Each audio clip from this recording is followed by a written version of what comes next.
राजधानी recording studio घरे बोला के अपना डीजे उमेश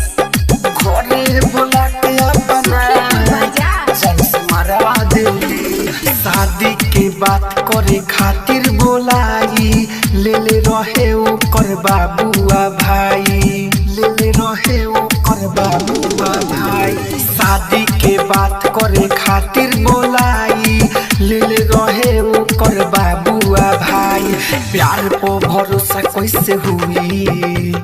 प्यार पर भरोसा कैसे हुई जब दीवाना हुई घरे बोला के अपना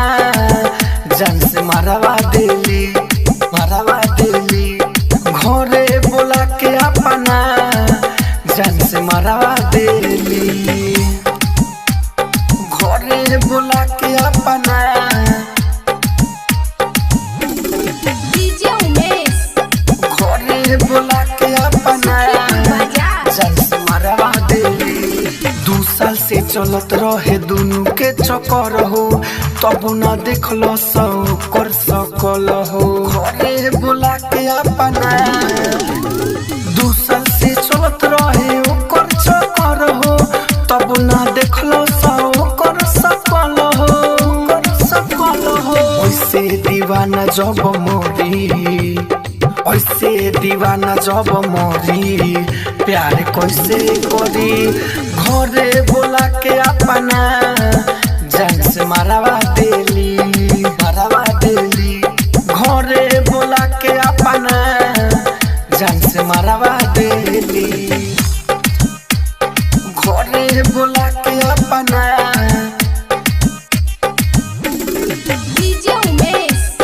घरे बोला के अपना जान से मरवा दिली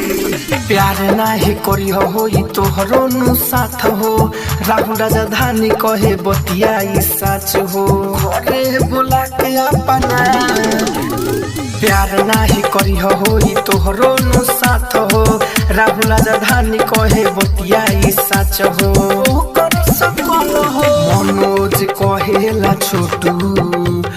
मनोज कहेला छोटू के जान से ले खेली घरे बोला के अपना जान से मरवा दिली